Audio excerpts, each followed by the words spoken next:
videos we will upload more patriotic news. The untouchable Hope Hicks.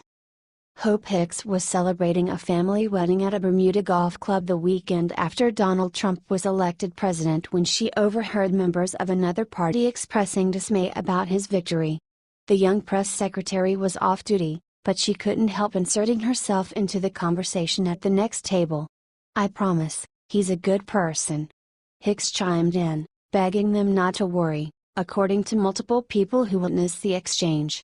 Hicks' instinctual defense of the president is emblematic of how she views her role in the White House, as someone who deeply understands Trump, but also understands why, in her mind, people misunderstand him.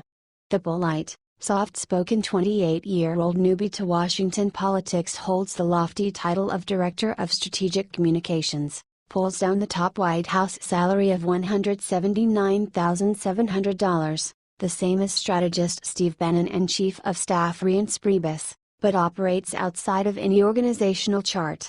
She is protected, in a world of rival power centers, by the deep bond she shares with the man at the top. He affectionately refers to her as Hope Esther. She still calls him Mr. Trump. And she views her job, ultimately, as someone who is installed where she is in order to help, but not change, the leader of the free world. But an explosive Trump interview this week with the New York Times, in which Hicks was the only aide in the Oval Office with the president, has thrust her protected and preferred under-the-radar status into fuller view. In the interview, Trump expressed regret and anger over his hiring Attorney General Jeff Sessions in light of his recusal from the Russia investigation, and then left open the possibility of firing Special Counsel Robert Mueller, all risky statements, given the legal scrutiny he, his family, and his associates face. Hicks' sole presence in the office has raised questions about whether she's helping Trump advance his stated America First agenda, or whether she is simply enabling a president with self-destructive tendencies to hobble the entire administration, and, ultimately, himself. In the chaotic West Wing, rattled again on Friday by the surprise resignation of Press Secretary Sean Spicer, Hicks has been a stable, consistent presence at Trump's side, her loyalty never in question, her status in the president's inner circle never in jeopardy, her back never being stabbed by colleagues in the snake pit work environment.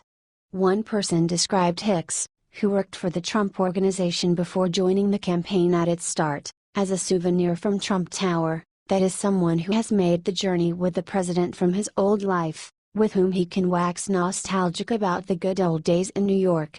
She also may be one of the only long-term survivors of a complete overhaul of the White House Communications Department.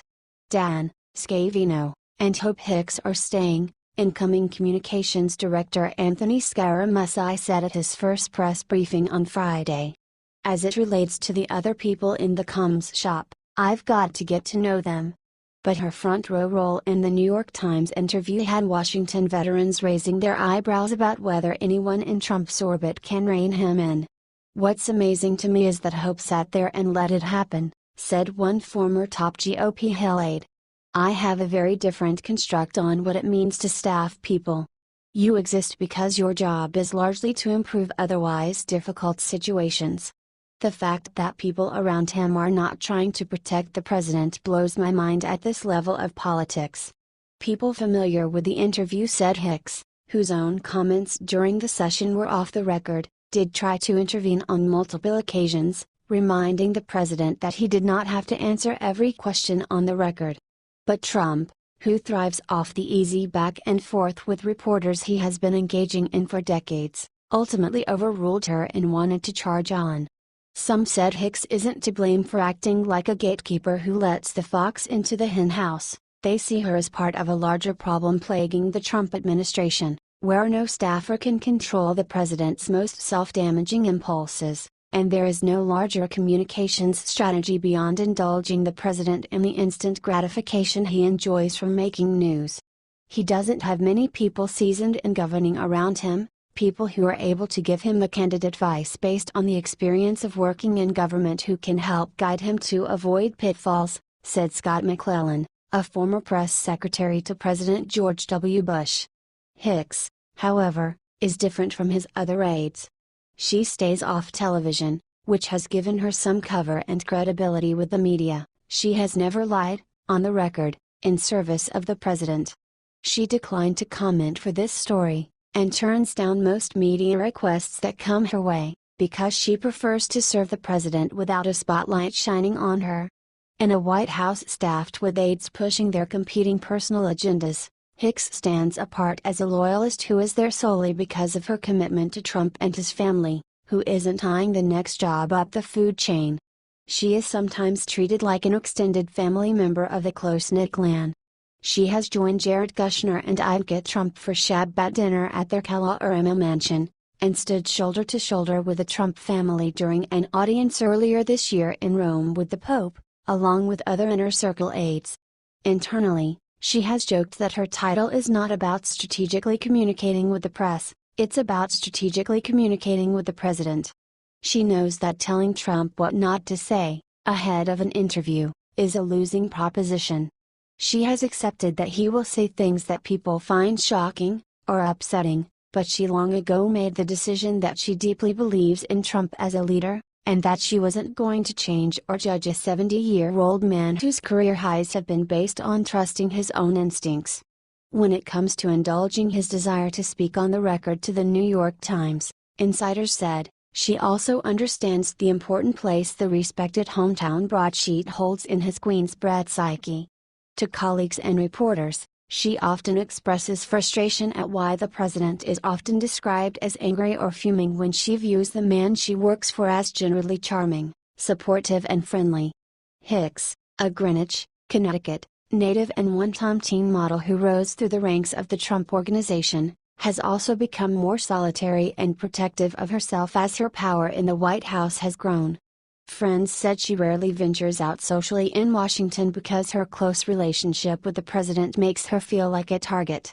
She is not on Twitter, and her Instagram account, where she is followed by Ivanka Trump, Donald Trump, Jr. and the president himself, is set to private.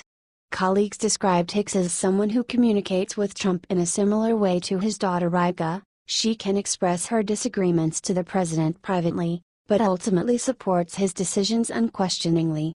Internally, she has become something of a Trump whisperer. Other aides rely on Hicks' judgment to gauge when is a good time to speak to the president. She can help give readouts on conversations the president has had with legislators, said Mark Short, Trump's Director of Legislative Affairs. If there's something that's happening in urgent fashion, she's able to convey that information quickly to the president and get back with the answer that we need. He added that the continuity she represents is an important ingredient in a White House filled with newcomers to the Trump train. It's become self-evident, 6 months into Trump's first term, that no single person can change Trump's style of communication. First Lady Melania Trump's presence in the White House has done little to stem the flow of outrageous tweets, and his communications team has fallen apart because the president, ultimately, acts as his own press secretary. But Hicks' management of the president, knowing what battles not to fight, and pushing no outside agenda of her own, might make her the last aide standing, even if it's a break from how people in her position have acted in the past. In the pre-Trump world order, an interview with the President of the United States was used by the administration as a cherry topper to sell a policy proposal the White House sought to highlight. In his final interview with the New York Times, for instance, President Barack Obama was interviewed in Hawaii and then in Midway about climate change in order to land a front-page story about his legacy on the issue. Every time a president talks to the press, it should be part of a coordinated communications effort to promote what the president is doing, said Ari Fleischer, another former press secretary to George W. Bush. Not so in Trump world, where reporters are often invited into the Oval Office by Hicks with no warning, for freewheeling conversations that read like venting sessions and do little to further any policy agenda being pushed by the White House. Coordinating interviews with him, that's all her, said one White House official. From her perch near the Oval Office, Hicks has become part of Trump's shrinking circle of trust, overseeing more of the president's response to damaging stories as he has lost faith in the rest of his communications team. In May, for instance, The Times reported that Trump asked former FBI Director James Comey to shut down his investigation into former National Security Advisor Michael Flynn. Spicer wasn't involved in the response and only learned of the story's publication minutes before it landed, White House sources said. Instead, it was Hicks shuttling in and out of the Oval Office, working on a response with the president. Some Trump critics are sympathetic to Hicks' task of managing an uncontrollable personality. "She's doing an excellent job with the worst client in the history of the world," said Stu Loeser, former press secretary to New York City Mayor Michael Bloomberg.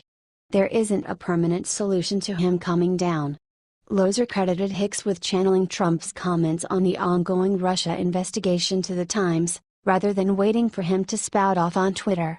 "Not threatening the Justice Department and independent counsel is not one of the options that faces her," Loeser said. "She arranged for him to say what he is inevitably going to say in the most dignified and professional way he."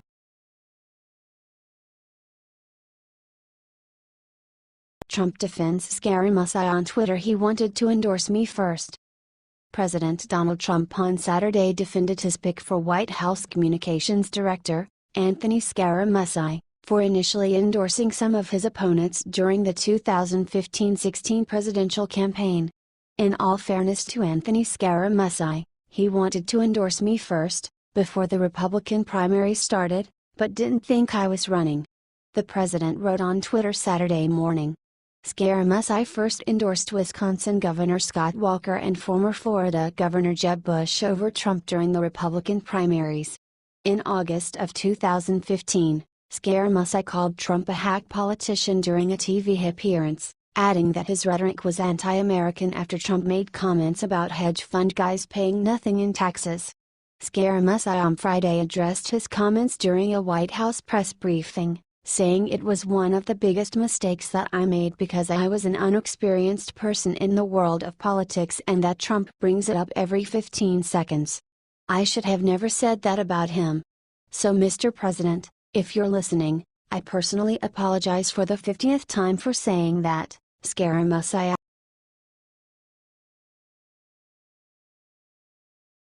Trump and tweets urges GOP lawmakers to step up and repeal and replace Obamacare. President Donald Trump on Saturday morning called on Republican senators to repeal and replace the Affordable Care Act, urging them to step up despite obstruction from Democratic lawmakers. The Republican senators must step up to the plate and, after 7 years, vote to repeal and replace. Next, tax reform and infrastructure. When? The president wrote on Twitter. He added, "Obamacare is dead and the Democrats are obstructionists, no ideas or votes, only obstruction. It is solely up to the 52 Republican senators." Trump has claimed several times that Obamacare is dead, despite the White House and GOP lawmakers being unable to pass through legislation to repeal and replace the Affordable Care Act thus far. On Friday, Press Secretary Sarah Huckabee Sanders said that the president is still expecting Senate Republicans to replace, not just repeal, Obamacare next week. The vote, however, is still on track to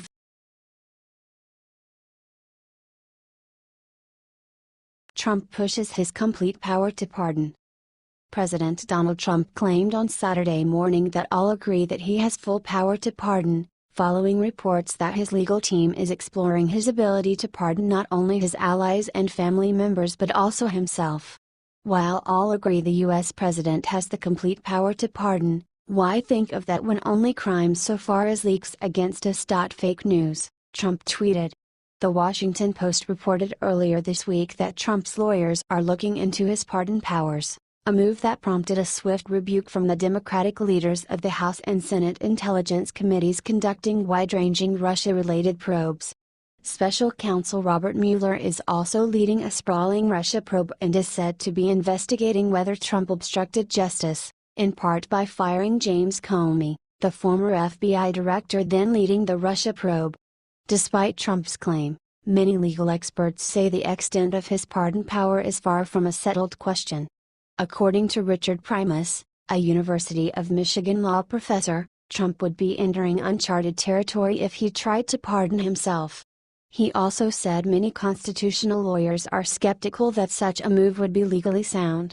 The Constitution doesn't specify whether the president can pardon himself, and no court has ever ruled on the issue, because no president has ever been brazen enough to try it, he wrote for Politico magazine. Among constitutional lawyers, the dominant, though not unanimous, answer is no, in part because letting any person exempt himself from criminal liability would be a fundamental affront to America's basic rule of law values. Trump on Saturday also appeared to push for investigations into Hillary Clinton and Comey, amid the intensifying probes into his own orbit. So many people are asking, why isn't the AG or special counsel looking at the many Hillary Clinton or Comey crimes? 33,000 emails deleted? Trump tweeted, adding what about all of the Clinton ties to Russia, including Podesta Company, uranium deal, Russian reset, big dollar speeches etc. He wrote that his son, Donald Trump Jr., who is under scrutiny for meeting with a Kremlin-linked lawyer during the campaign, was more forthcoming with his emails regarding that meeting. My son Donald openly gave his emails to the media and authorities, whereas crooked Hillary Clinton deleted, and acid-washed, her 33,000 emails. Trump tweeted. Trump, facing multiple probes into whether his campaign colluded with Russian officials, has repeatedly tried to push the attention onto Clinton for her own Russia ties and on Comey for sharing information about his conversations with the president to a friend, with the idea it would become public.